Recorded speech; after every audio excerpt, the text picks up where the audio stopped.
Hello everyone and welcome to the first live of the year. First training. It's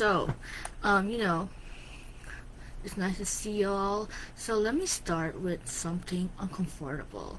If you've been trying to lose fat and weight for years, if you've done programs, challenges, macros, just a bunch of workouts, restarts, and you're still stuck or losing and regaining the same 10 to 20 pounds, it's not because you don't want it badly enough. It's because the habits you're using don't survive real life. And 2026 will look exactly like 2025 unless something actually changes. So quick check-in so I know who I'm talking to. Type hashtag here if you're watching this live right now.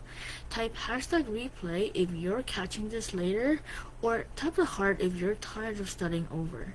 Type the heart emoji if you're tired of starting over.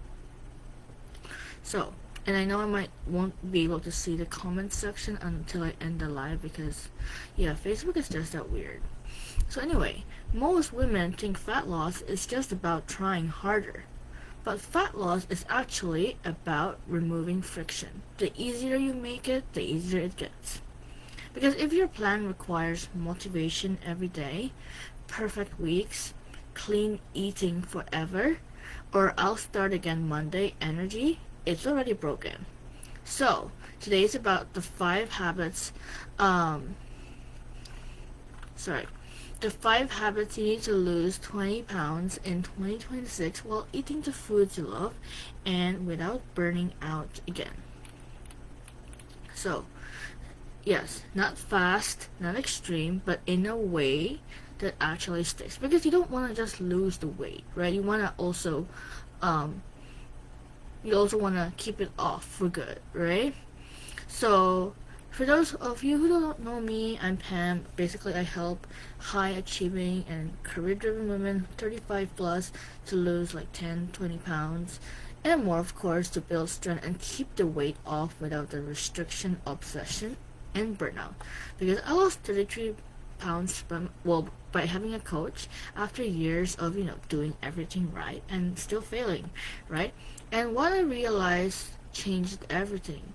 Because results don't come from discipline, they come from systems that work when life gets messy.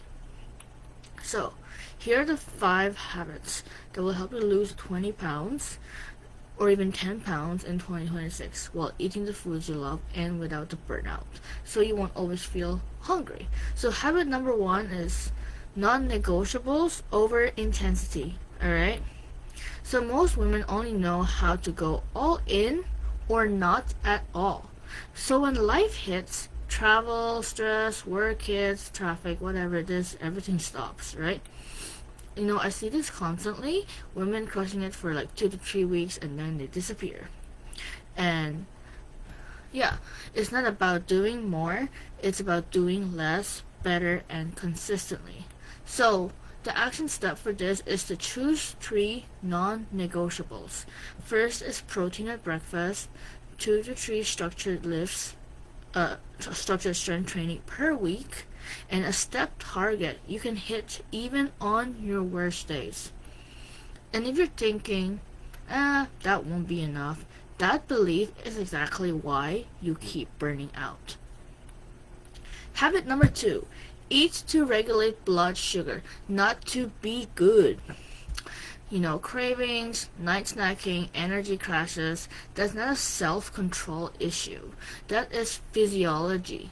So, when my clients stop skipping meals and fearing carbs, cravings calm down fast, right? Because, of course, when you don't, with the less you eat, no, the more you eat, of course, the less cravings you have, right? Especially when you balance your meals.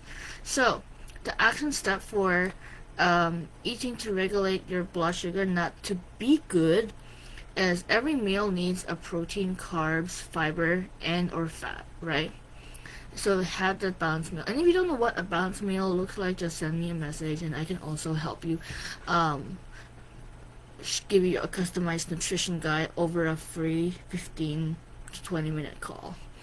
If you think eating more will make you gain weight, you've been under fueling for too long. Alright? So, habit number 3, train to build muscle, not to punish fat. So many women say, I work out all the time, but nothing changes. I've tried everything, but nothing's working. That's because random workouts don't change your body. Okay? So you're like doing, maybe one day you're doing Pilates, the other day you're doing bar, another day you're doing a body weight workout, the other day you're doing HIIT, and the next week you might be doing the same workouts, but they're all different. It's not like doing the same, like, So you should be doing the same exercises and workouts for, like, let's say, 5 to 7 weeks in one go before switching it up, changing the reps and the sets, right? Changing the reps and also time under tension, right? Even the type of workout. If you don't know what that looks like, then just shoot me a message for the training on how to make your own workout plan. Yes, because my clients train with progression, not chaos. Even me myself, I've been doing the same workout sets for like 7 weeks already. Yeah, and then I'm gonna change it in like 2 or 3 more weeks. Yeah. So the action step here is to do 2 to 4 strength training sessions a week, and it doesn't have to be 1 hour, right? It's like it can be customized to you. So if you can just do 20 minutes, then stick with that. Not one day 1 hour, not one day 20 minutes, not one day 30 minutes, not one day 40 minutes. Stick with like something that you can consistently do, and then make sure to track your reps and your weights as well, and focus on getting stronger. And no, lifting won't make you bulky. It will make you look tighter, leaner, and more confident. Habit number 4, data over drama. Okay, one up. Just because the scale increased in one day doesn't mean everything is ruined.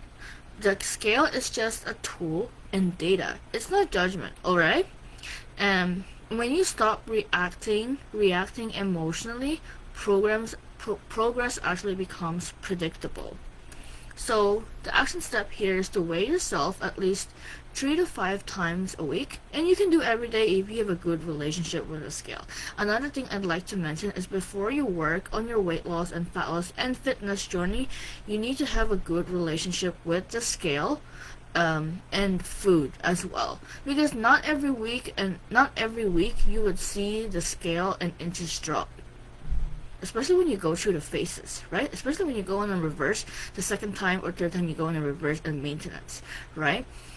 The scale and inches won't show, but you notice other signs of progresses like getting stronger and so on. Another action step is to look at weekly averages. So if you weigh yourself, let's say 5 times a week, then divide that by 5, and that's your average. And then adjust it based on trends instead of freaking out, okay? And if the scale messes with your head, that doesn't mean avoid it. It means you need context, because so many things can influence the scale. It's more than just the scale. First things you do notice is you're feeling better. You have better mood. You're getting stronger. Your clothes fitting better before the scale, right? And habit number 5: feedback beats willpower.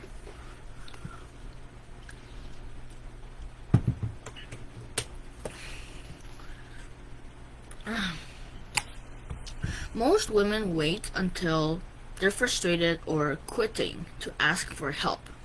The thing is, you should not guess. Okay? Get feedback early and adjust fast. My clients who get the most success, they don't guess. They ask for feedback early and adjust fast. And at times I even tell them, before I know that they're going to, this is gonna happen to them, I message them. So, to warn them of this and that, you know? And this is why women lose weight in months and others struggle for years. So, habit number 5, feedback beats willpower, right? The action step here is to stop asking why isn't this working and start asking what needs adjusting. And also stop asking how long will this take me, and start asking how long can don't ask stop asking how long will this take me, because it took you a long time to reach wherever you are now, right? It didn't take that. It actually took you a long time to reach 20 pounds. It just like compounded over time. And so instead of asking yourself how long until I see results, ask yourself like, how long can my results take me? How long can I keep it off? How long can I handle this lifestyle, right? Because if you think you should be able to do this alone, that belief is costing you time. So, let's recap quickly. Number one for 5 habits is non-negotiables over intensity. And number 2, eat to regulate blood sugar. Number 3, train to build muscle. And no, don't just do Pilates. Pilates is not going to help you reach your fat loss goals. Honestly, it's more for maintenance, not to lose weight. Okay, it's not enough to build muscle. And I'm gonna make up another post about that. Number 4, track your trends, not emotions. Stop reacting emotionally when the scale goes up. And number 5, get feedback instead of guessing. Right? If you're watching this thinking, I know this, but I'm not doing it consistently, that's not a motivation issue. That's a support and structure issue.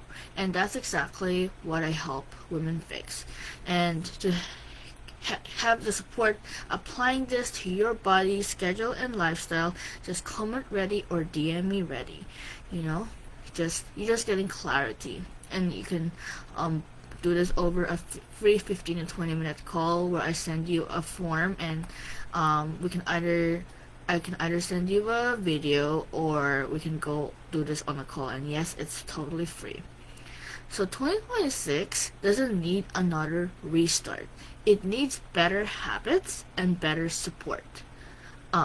Because how can you do all the GLP and Ozempic and all that stuff? Yeah, you can reach your weight loss goals, but the weight will just rebound if you don't fix your habits and the foundations first. You don't need to become a new woman. You just need to stop abandoning yourself. So, that's it for now, and if you have any questions, yeah, make sure to send me a message, and I'll see you in the next training next week. Bye!